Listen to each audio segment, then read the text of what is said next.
How you doing out there? Frankie Russo, pre-show number 108.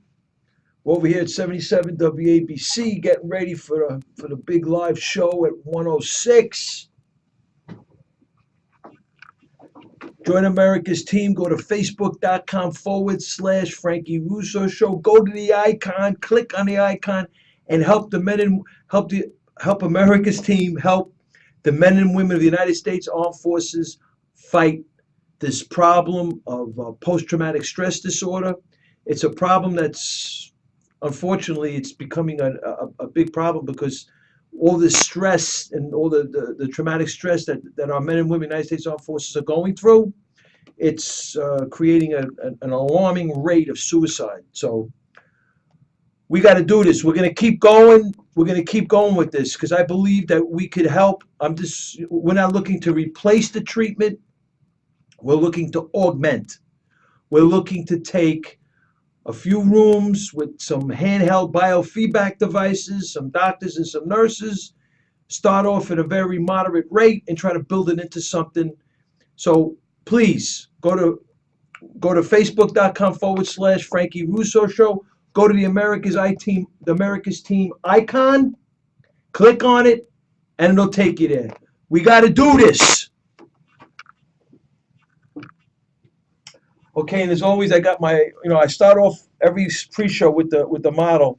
We got the fraudulent sector service cards. This is significant. Sheriff Joe and the Cold Posse from Arizona. Obama, he's got a fraudulent, I think it's statistically significant. I think he's a Muslim from Indonesia, Barry Soetoro. And, you can say what you want. I'm a birther or whatever. Go at it. But I believe it's statistically significant. And he entered into a memorandum of understanding with the Clinton Foundation, and we know their dirty deeds throughout the world. And then their connection with the Iranian Global Terror Network, with the Iranian surrogates, through the Alevi Foundation, $105,000 from the Alevi Foundation to the Clinton Foundation, and they gave $1.3 million to the Blind Sheikh's Mosque. So they are, in essence, which I believe is statistically significant. It hasn't gone through the official sniff test, but it's worth to look into, that the Clinton Foundation is materially supporting terror throughout the world. And then we got a release of 5 Iranian Quds Force leaders in 2009 under the Obama administration. We got the Bergdahl trade, which is quite baffling, where they released to Qatar. They were released to Qatar, these Afghan Taliban who were involved in materially supporting the hit on the World Trade Center. They worked with Iran. Iran created a safe haven with this one of the Afghan Taliban that were released from Gitmo. Hirullah was a governor of the Herat province in Afghanistan.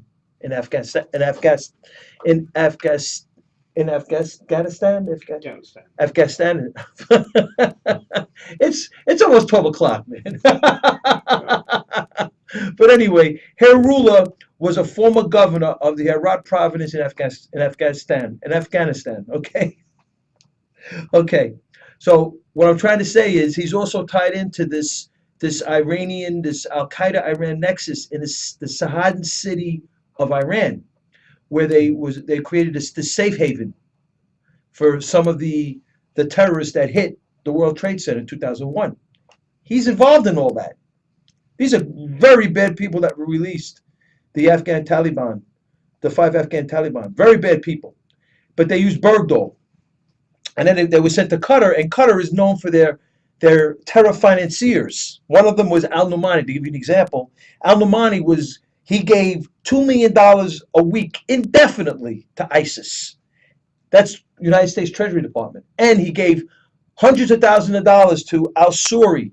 Yassin al-Suri is one of the Al Qaeda Iran nexuses. He's one of the leaders of the network of Al Qaeda, the Al Qaeda Iran nexus. See, Al Qaeda Iran nexus. The reason why I bring it up, I'm going to get into these articles in a minute. The Al Qaeda Iran nexus basically obliterates, blows away this Sunni Shia divide mystery, because there is, maybe outside the global terror network, there is this big divide, and I'm not going to say it doesn't exist, but within this Iranian global terror network, There is a Al Qaeda Iran nexus. There's an ISIS Iran nexus. There's an Hamas Iran nexus, which is proven by with the Palestinian Authority.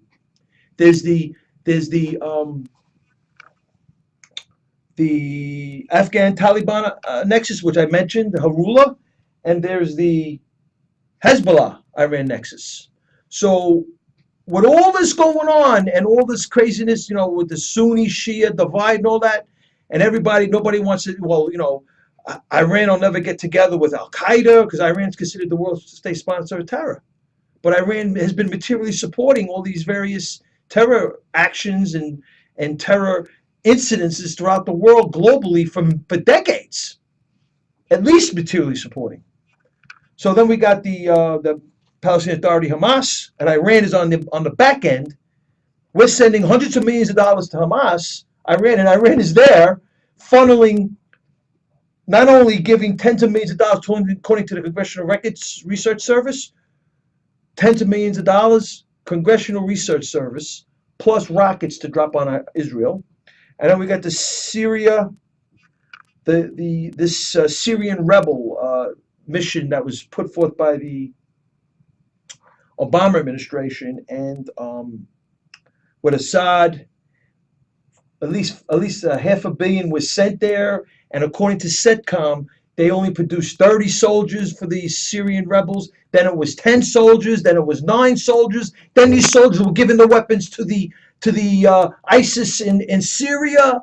And then some of them were fighting with ISIS in Syria because they're trying to take over this conflict with Syria, or the Shia, Sunni. And then, so who the hell knows what's going on in Syria, quite frankly? All I know is one thing, and I'm going to kick to the other stuff.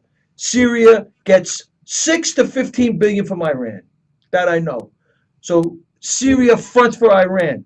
There's no way that Iran is going to allow Syria to be taken out. And that's what the problem, one of the big problems was with Benghazi, which is the next one I'm going to talk quickly. The Benghazi cover-up was that the Iranian Quds Force, according to Kenneth Tillman, his research over there, the Iranian Quds Force sniffed out this thing with, because of the coup d'etat that happened in Iran in Libya with Gaddafi.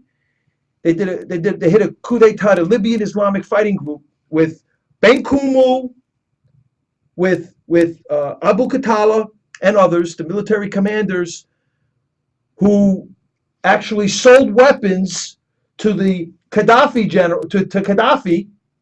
The weapons came from the Obama-Clinton administration, and the Obama-Clinton administration was behind the Saudi, Turkey, Qatar alliance. They gave weapons to this. They materially supported an Al Qaeda affiliate, the Libyan Islamic Fighting Group.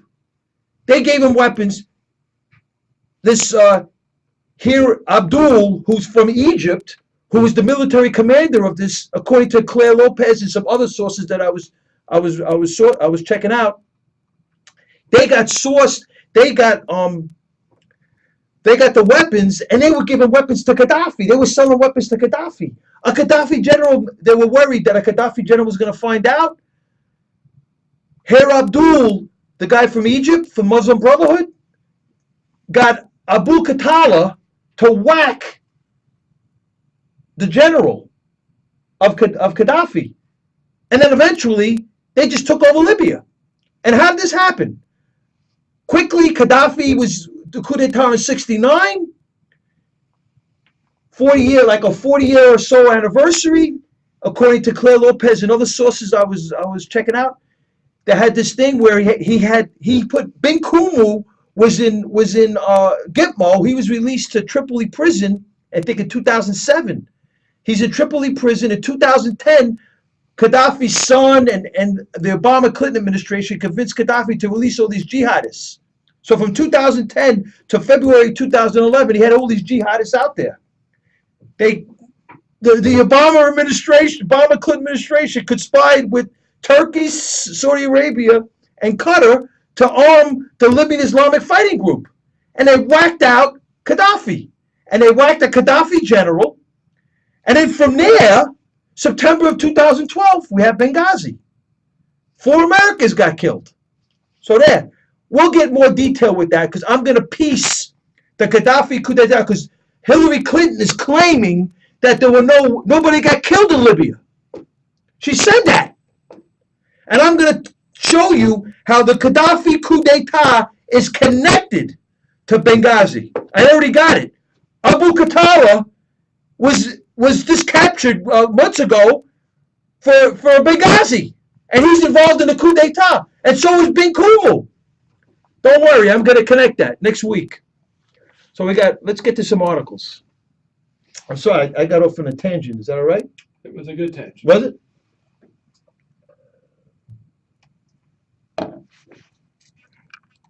Now, so we're talking about some of these articles. Where are my articles? Oh, they're over here. Okay. All right, so the last one I hit was, let's see. Oh, I got the Ohio.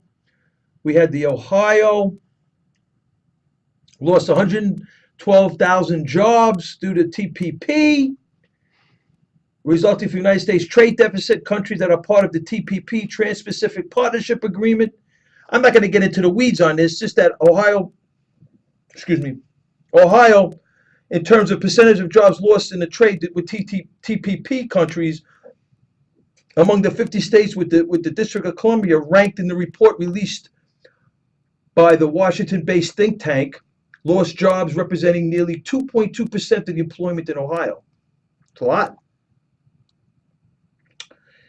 TPP is a free trade agreement between the United States and 11 partnership countries, including Canada, Mexico, Japan, Singapore, and Malaysia. While the countries have reached final agreement on the accord, it probably will not go into effect for several months. The agreement was clear several hurdles or whatever, ratification by the Congress. But the point is, we're losing jobs, and it's crazy. And by the way, John Kekich, I ought to be in a Democratic primary. Kekich supported the TPP, supported NAFTA, which is enabling these countries to take our jobs, quite frankly. And okay. Where did I go? Okay, good. Shit.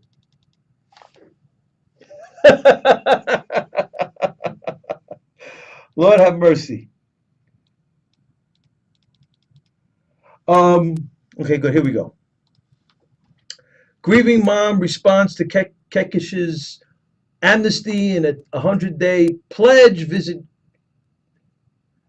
It's so senseless, says the mom, Maureen Maloney.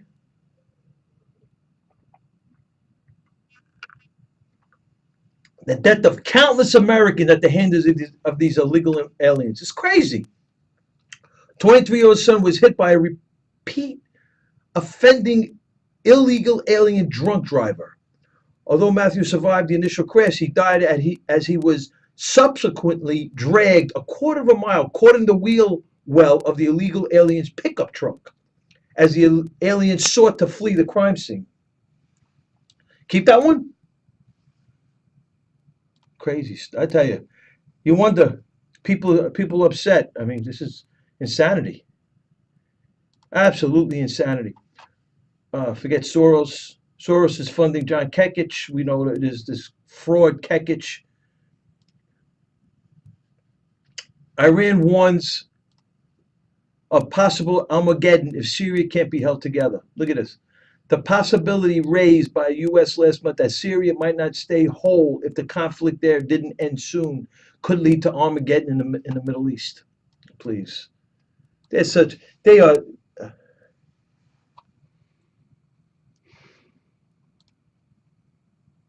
Putin orders.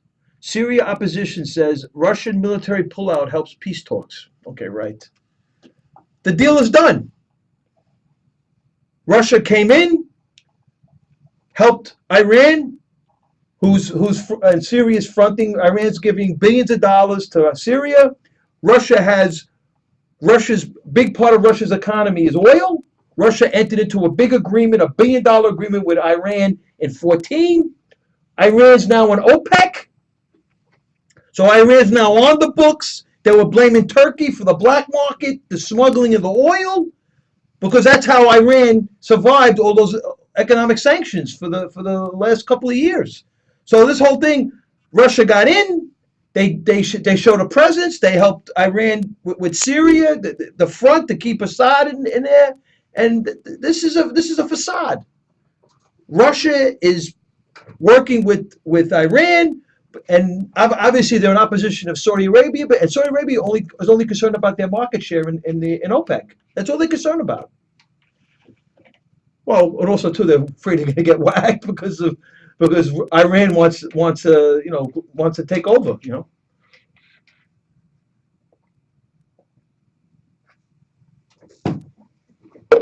That's it in a nutshell. So them pulling out of Syria, and the press making this pastajit over this. Iran posturing, bombers the red line, writes letters to the Congress about a red line, and they use chemical weapons. They killed hundreds of thousands of people over in Syria. Between the Christians can't stay there. Some of the Muslims got whacked. Hundreds of thousands of Muslims got whacked over there. It's all about control and power. I'm not saying it's right. I think it's an atrocity. And, but this is one big, obviously, because we didn't take a position, Russia got in. Russia's working with Syria. Russia's working with Iran. That's obvious. But watch Egypt. Egypt is looking to get weapons with El-Sisi. And, it's not good. It's not good.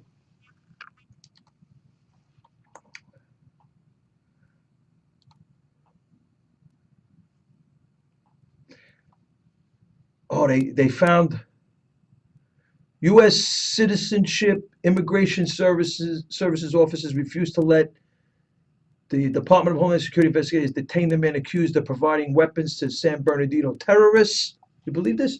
Enrique Marquez, he married into this Fagay situation with Saeed Farouk and Tashfeen Malik, the two that went to Saudi Arabia, got radicalized over here, the husband and wife. He materially supported them. He got them weapons. He married in. He was a Muslim convert who was subsequently indicted for providing material support to terrorists, was scheduled to appear at an immigration hearing the day after the shooting took place. Homeland Security contacted the HSI special agent requesting a team of armed agents to respond to the San Bernardino USCIS office in order to detain Marquez until an FBI interview team could be dispatched. This is my take on this thing, okay? What really I find troubling, France right now France raids Hamas, shuts down Hamas. They right now got they got that guy, they got the guy, one of the accomplices on the Paris attacks. The ringleader. Yeah. What's his name? Paris attacks. I'm gonna get his name. Salam. Abdel Salam something. Abdel Salam, I think. Yeah. Abdesalam. Salah Abdesalam. They went to Molenbeek. Molenbeek is the Muslims run that place. They went in there and they got Salah. They got into a DNA, if I'm not mistaken, DNA from the crime scene. We can't even get Apple to help us with this telephone. This is crazy stuff. We're the greatest country in the world. Paris, but you see, when you got infrastructure, these asymmetrical attacks, these attacks by these planned and contrived attacks, they only got a certain window. After that, they got problems because of the infrastructure, as opposed to Libya, who had a whole coup d'etat and the government was just taken over. So go figure. But craziness. But anyway, we got Putin. Okay. Here's an interesting one. Outmoded U.S. immigration system. U.S. immigration authorities' lack of progression in automating their systems and compromising border security, making it more difficult to process people seeking to get into the country. We may be admitting individuals who wish to do us harm or who do not meet the requirements for a visa. This is going on over 30 years. Example, Omar Abdel Rahman, I talk about him all the time, and Mohammed Abulima, perfect examples, 80s and early 90s. 15 with 2016, talk about 20, it's from 80, 90, 2000, we're talking almost over 30 years. That's right, crazy.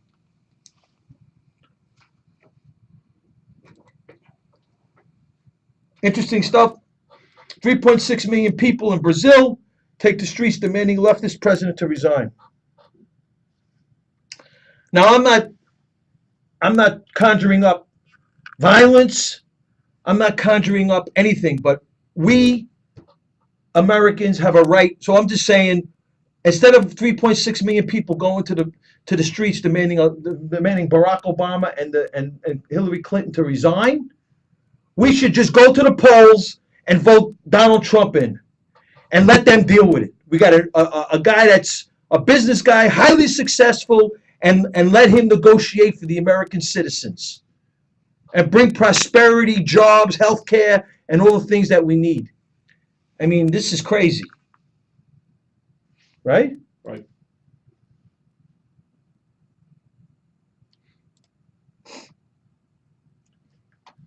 Oh, here's another one. According to a senior GOP official, according to this gentleman, he claims the GOP establishment chooses the nominee, not the voters. What happened to the will of the people? What happened to the will of the people? That's what I want to know. Oh, here's an interesting one. This one got a lot of play on my Twitter.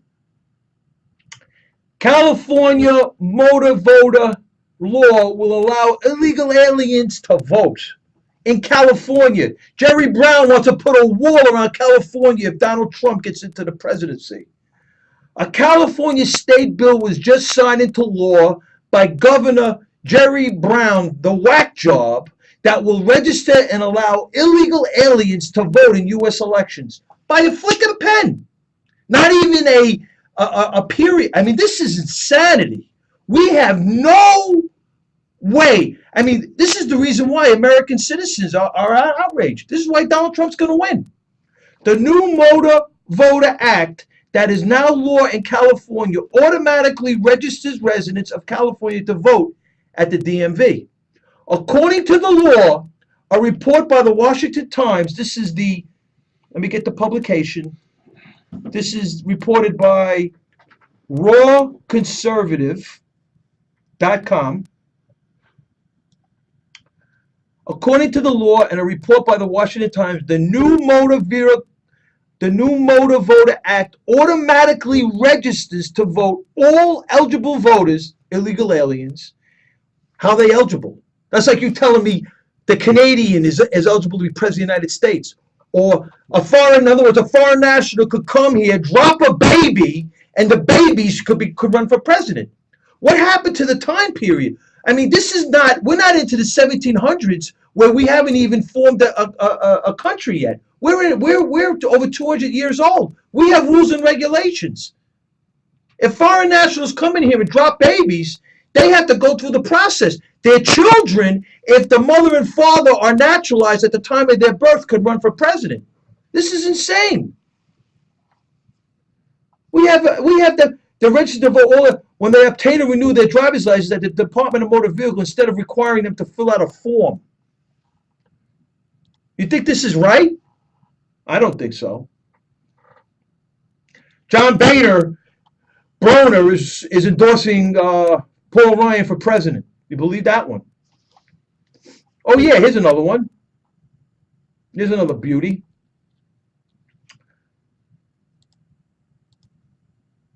The Ku Klux Klan Grand Dragon Will Quigg endorses Hillary Clinton for president.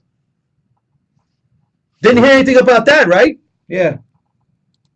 But well, with Donald Trump, everybody's like he'll denounce it on he denounced it numerous times, and they'll still bring it up. Anti-Trump groups threaten largest civil disobedience action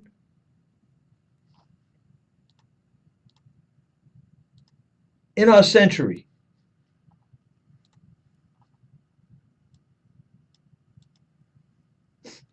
With little fanfare and almost no news media attention, some of the same radical groups involved in shutting down Trump's Chicago rally last week are plotting a mass civil disobedience movement to begin next month. They intend to march across the East Coast in order to spark a fire that transforms the political climate in America. The operation, calling itself Democracy Spring, and that's why I guess Obama wants to get involved, and I'd love to see Obama get involved in this, is threatening drama in Washington with the largest civil disobedience action of the century. The radicals believe this will result in the arrest of thousands of their own activists. Insanity. You're entitled to protest. You're entitled to peacefully protest, but not violence. I'm sorry. And why? Donald Trump is not, the way Donald Trump is being portrayed, the way the media is portraying him, it's not just the liberal media. The so-called right-wing media as well. It's a disgrace. What about the will of the people? That's what I want to know.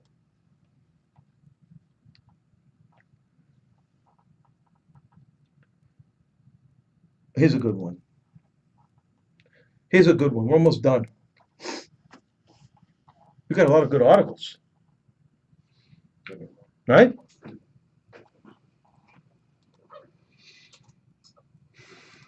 My computer's slow, so bear with me. Let me see what else while this one is winding down.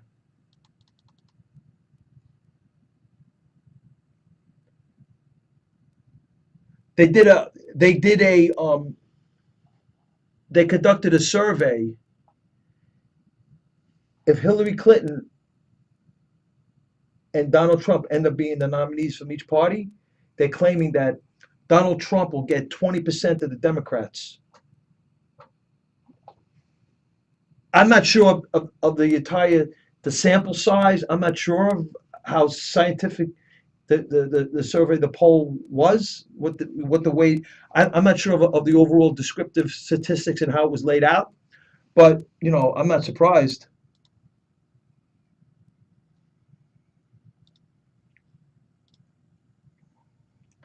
Now, this article here I want to go over. Plurality rules. Don't confuse Donald Trump's slim margins with a sign of weakness. By none other than Slate.com, not your typical right-wing magazine, by no means. A bit of conventional wisdom was settling on Washington Morning that though Donald Trump enjoyed a good Super Tuesday 2 victories in Northern Marino Islands, Florida, North Carolina, Illinois, and tentatively, quite frankly, it's going to be Missouri as well. He got 2,000 plus votes. He's going to get 37 delegates over there. He may not have done well enough to ward off a contested convention. Really.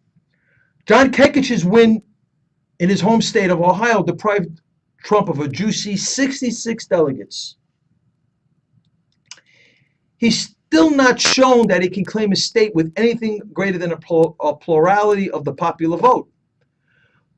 However, by the Associated Press's latest estimate, he will need to win 54% of the remaining delegates to secure the nomination by the end of the primary season on June 7th. According to the documentation, Cruz needs 80+% of the remaining delegates. So Cruz basically, that's insanity. He ain't getting it. He's there to block Trump to get this thing to go to the contested convention. And so is Kekich. Kekich only won one state. And quite frankly, Cruz only won 7. He only has 7 states that he got the majority of delegates. You need 8 in order to take that to the convention anyway. So as the Associated Press, that's true, notes, Trump has won only 47% of the delegates allocated so far. That's not good enough. The story continues. Since it takes a majority of delegates to win the nomination, according to party rules, the doubtful forecast that Trump's state performances will have to improve was also postulated by Chuck Todd of NBC. This line of thinking seems to conflate a majority of votes in any given state with a majority of that state's delegates. Something that might take more sense in the early stage, that might make more sense in the early stage of the primary and its many proportionally allocated delegate contests. With a few exceptions, those contests are over. Though there aren't too many pure winner-take-all contests like Ohio and Florida remaining, there are the primaries in which the state's popular vote winner takes all of the state's delegates. There's still some. Arizona, Delaware, Nebraska, Montana, New Jersey, and South Carolina. And there are plenty of hybrid winner-take-all states that award some delegates to the overall state winner and others to the congressional district winners. In these states, a candidate can rack up most of his delegates with thin but constant pluralities. Essentially, if he or she can draw support from a broad geographical base, Donald Trump, significant states like Wisconsin, Maryland, Pennsylvania, which are winner-take-alls, Indiana and California, they're winner-take-alls. Each with its own set of quirks, award on a hybrid basis. There are 380 delegates in all to be had in those 5 primaries. Consider the results of 2 of these hybrid contests. Interesting case study. Illinois and Missouri. Cruz hoped to be competitive in these 2 states, and he was, but not competitive enough. That makes all the difference. Trump won Illinois with a 39% plurality to Cruz's 30%. But Trump is going to come away with considerably more than 39% of the state's 69 delegates. Although since Illinois selects its congressional district winners by direct election of delegates, there's room in the final count for some, let's say, twists. But as this past Wednesday afternoon, Trump had won 51 of Illinois' delegates to Cruz's 9 and Kekich's 5. That's unbelievable. Chicago, all that rally, all that stuff, Trump got 51 of those delegates. That's already 74% of the state's delegation in Trump's favor, again, with only a 39% statewide popular vote plurality. The results in Missouri haven't been officially called yet, given Trump's slight lead statewide, which right now rests about 1,700 votes. Trump has 40.9, Cruz has 40.7. If that result holds, Trump will get states 12 statewide winner delegates, then 5 per congressional district win, and he will win most congressional districts. He has already been awarded 5 districts to Cruz's 1, with 2 outstanding. That amounts already to 37 delegates, or 71% of the total delegation, with a 41% statewide popular vote plurality. What makes Trump so strong in these hybrid contests is the strength of his pluralities across the map.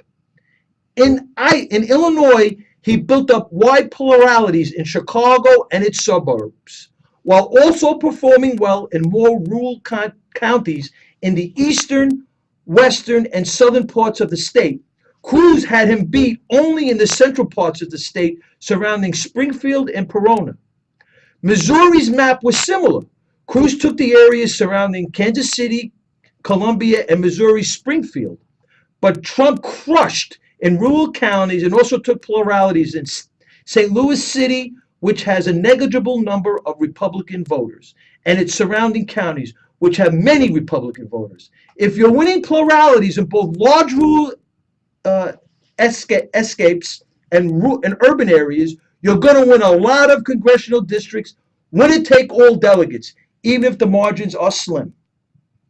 So basically, what you got over here is you're not getting the truth. They're not telling you the truth, because what we're doing is we're listening to the media elites, the GOP establishment, the left establishment, who's trying to paint and define Trump a certain way, because they're very threatened by basically Trump's broad coalition. And quite frankly, Trump is the only guy that could conceivably get to this 1237. Cruz should have already, if this was anybody else who had the numbers that Trump's got right now, 22 states, almost 8 million votes, almost 700 delegates at this point, they would be calling for the entire party to acquiesce, to coalesce around the nominee, the presumptive nominee. And Cruz would have to bail out, and so would Kekich. He probably wouldn't even have run in Ohio, because it is the most ridiculous thing for him to stand up there, the governor overseeing the entire GOP machine, the sitting governor, claiming to have a victory when he had that whole state on lockdown. And Trump won 2 major counties in Ohio. I got to find them. He won 2 major counties in Ohio. Trump did very well in Ohio. He got almost 37% of the vote. So they just did to block Trump and make this a contested event, convention, to block against the will of the American people. Okay, we got to get ready for the live show. We're going on in about 40 minutes. Frankie Russo. Got to go to facebook.com/Frankie Russo Show. Click on the buttons and help America's team, help the men and women of the United States Armed Forces. Frankie Russo pre-show. Yeah. See you in a few. That was a great pre-show. Yeah. What articles?